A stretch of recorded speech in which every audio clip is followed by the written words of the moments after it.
Welcome back, Q Time. Easter weekend.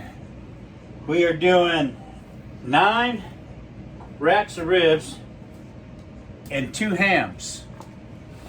There's really not much prep on the hams. What I'm going to do on that is I'm going to open them up and I'm going to just make hash marks on the side of the ham. I'm going to make a glaze, and apple maple syrup glaze that we'll be putting on that, and we'll bake it in. We'll go through the steps of making that. Let me open up these ribs. On the ribs, they're really prep work. Half the people say take the silver skin off. Half the people say don't. It doesn't matter. I'll show you how to take the silver skin off.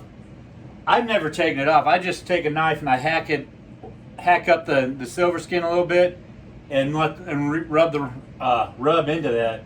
What the silver skin is the lining on the back side of the ribs for the intestine wall, and it's no flavor, and some say it stops flavor from getting into the meat. I have not found that, but because I want to be able to inform you, I'm going to show you how to do it.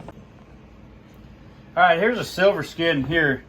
Now you can take it. I use a catfish skinners, and you just grab it, pull it off, and you just take that off all the way down. Again, it's not that thick. To me, it just looks like a layer of fat, but I'm just showing you how to do it. And you can, some people will just take a paper towel because it's slippery and pull it off like that and work it all the way down. That's silver skin. I don't have the grip strength to grab it with a paper towel, so just pulling it off here. And then this will, they say it allows the rub to get into the meat more, but I've never had a problem with getting flavor on the meat. So if you want to, do it. If you don't, don't. I have not tasted the difference in it. It doesn't add any flavor profile, and it doesn't add any texture, in my opinion. That's it. Let me get the rest of this off, and then we'll start rubbing these ribs. Okay, these hams are off of hogs that we raised. All I'm going to do is kind of put hashes here on the side. These are already smoked, so I'm just putting the hashes in it so it gives something for my glaze to grab onto when I put that on. Put that on each side. Alright, we're going to let this sit, and we'll see you in the morning. But I have to apologize, Q-Time. I was going to have a friend come over and help me with this today, but when he called me, he said he had to take his cookie to the doctor. I'm like, what? Take your cookie to the doctor? He said, yeah, he's feeling a little crummy. Yeah, we'll just let that sit with this. We'll see you in the morning. Time. Let's get these ribs on. Started the smoker already.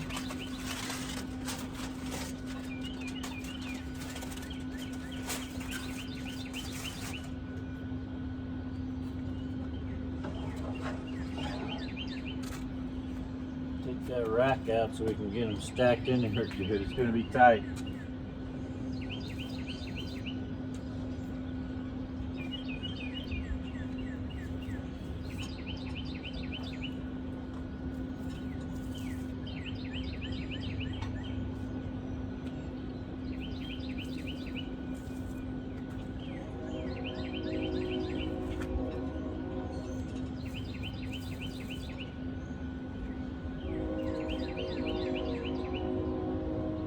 That's 5, 4 more.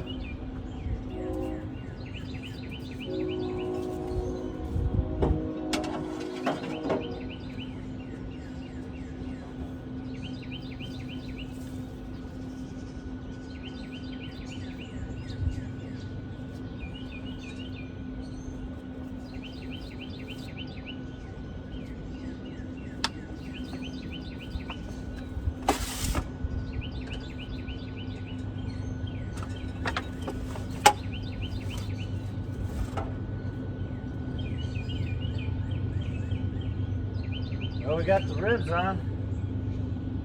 Don't leave much room for ham. Figure this out.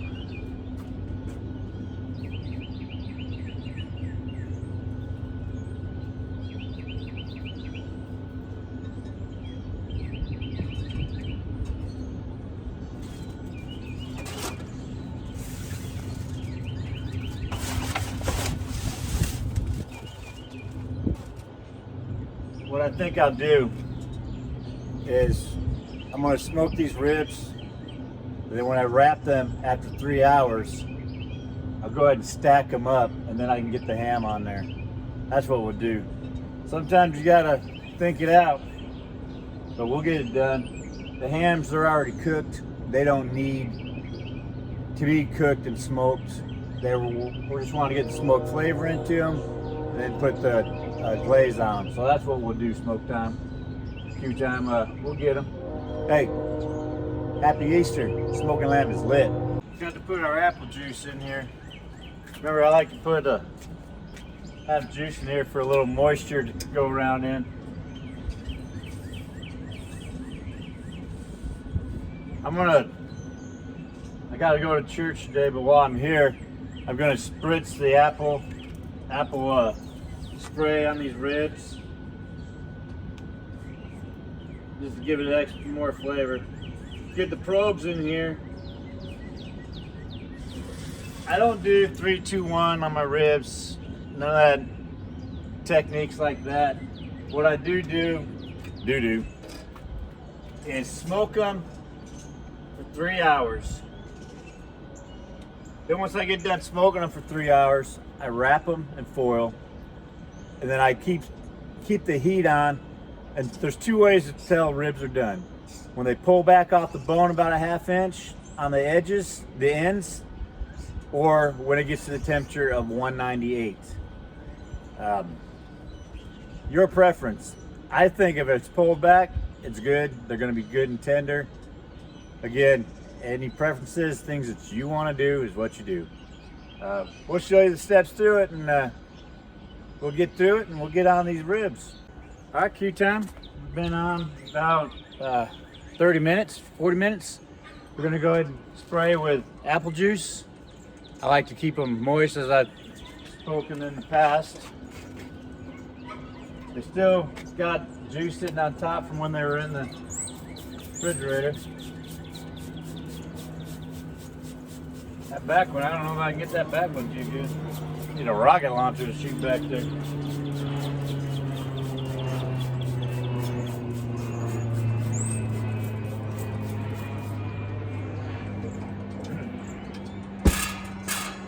Hey, let me talk to you for a second, Q time. I was out hunting with my son Joshua yesterday, out turkey hunting.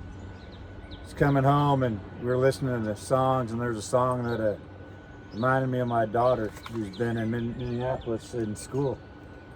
And we got home, walked in, and just started putting my stuff up, ready to take a nap. I was tired, and my daughter comes out from the back room. And I just immediately gave her a big hug, and as we get older, the littler things are more important for families together on the holidays. It's Easter time, and going to church here in a little bit, and my row is going to be filled with both my daughters, my son, my daughter's boyfriend, my wife. It's just an awesome feeling. So make sure you take time for the things like that are really important. We'll see you after a while. All right, Q time. We've been on about 3.5 hours. Rib temperatures are 154, 137 in the 2 probes I got in. Just gonna open it up, take a look, and when I pulled up in the drive, I could smell these cooking. Man, I wish I could put that out on here. Looking very good.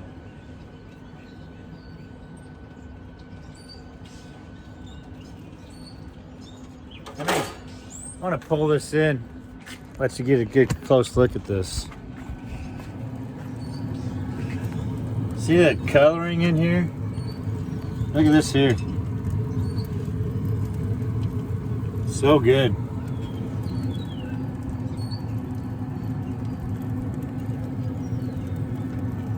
I believe I'm gonna go ahead and wrap these and take them up to temperature, and then I can make room to get the ham on here.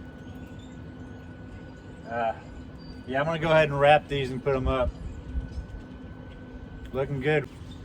All right, we got them all wrapped up. Let's get these hams on here and get some smoke on them.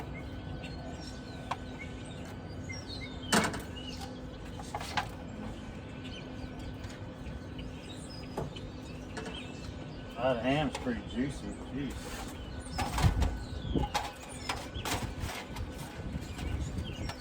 Now I'm still gonna probe a few of these ribs just so I can show you the difference in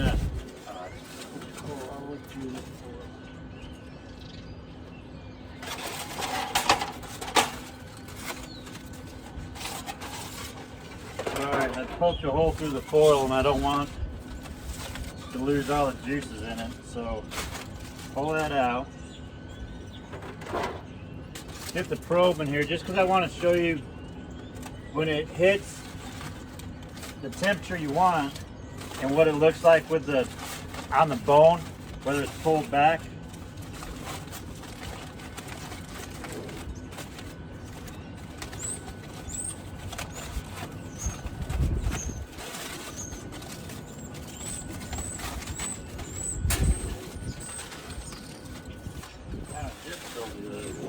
Okay, that's on there. Hams are on, ribs are on.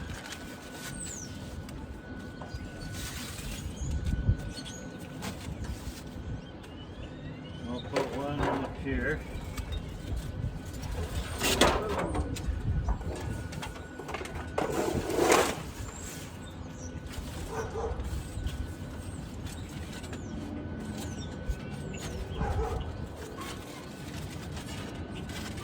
Okay.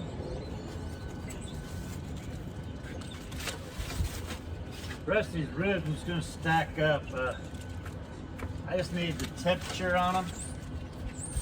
They don't really need to be open for all the smoke on them because they've already got their smoke. We just got to give them the temperature and finish them out. Alright, got your hams and the ribs. Ribs are sitting at 159, 139. Trying to get to 185 on my smoker. I'm probably going to bump that up to 200 here in about 2 hours, just so I can get some good smoke. I think the good smoke comes between 160, 185, somewhere in there. So I want to get these hams loaded with smoke and then make that glaze I was telling you about. It's the apple jelly with some maple syrup and a couple like dry mustards in it. And we'll see you in a little bit. All right, Q-Town, it's time to make our glaze. Take some apple jelly. Calls for 12 ounces. I'm not going to make the whole thing because I don't need it all for the ham that I got.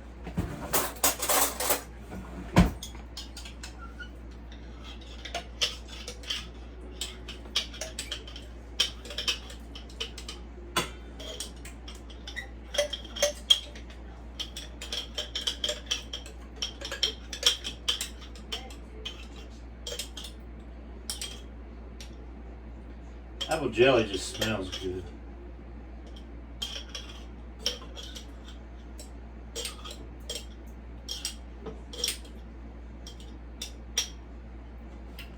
Okay, apple jelly's in. 2 tablespoons of butter. I'm just guessing, get close to this stuff.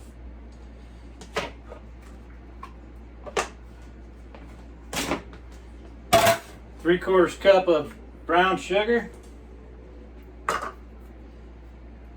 2 tablespoons of grounded mustard, tablespoon of nutmeg, ground nutmeg, and 1 cinnamon stick crushed. So bust this up. We're just going to break this all down, get it all liquefied in here.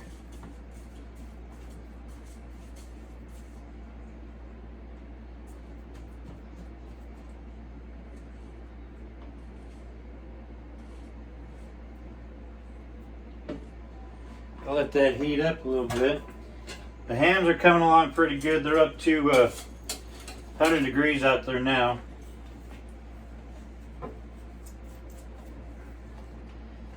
And like I said before, the hams don't need to be cooked. I just wanted to get the smoke flavor in them. It's kind of looking just like a little butter right now. A little peanut butter.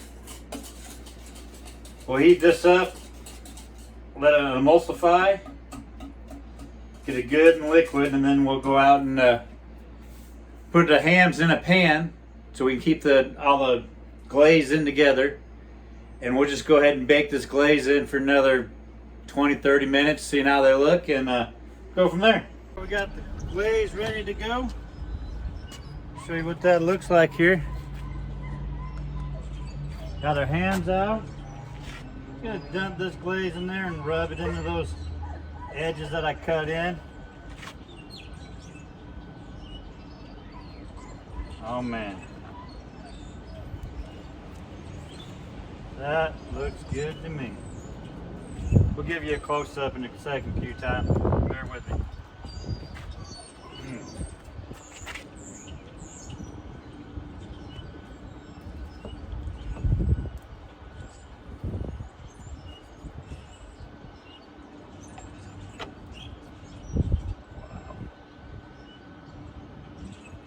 You know, I might save a little bit of this, put on my ribs. Try that out.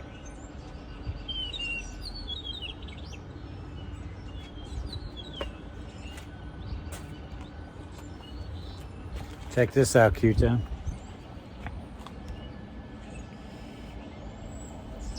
That looks good.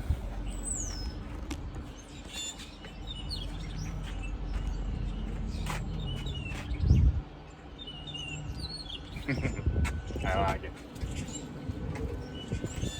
You see, we still got wall-to-wall meat in here.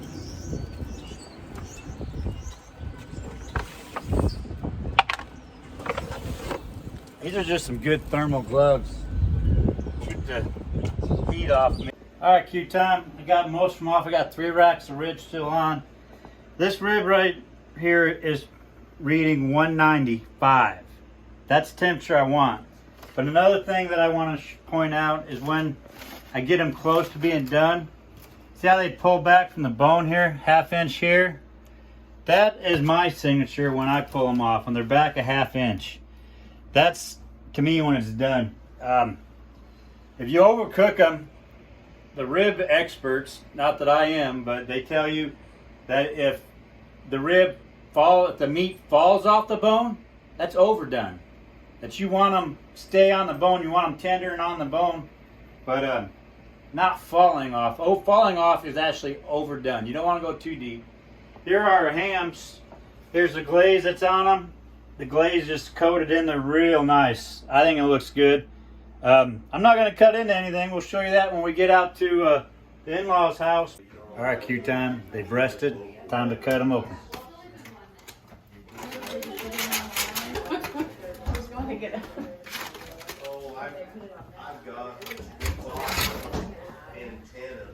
Looks good. It is. Smoking them if you got them. We're out.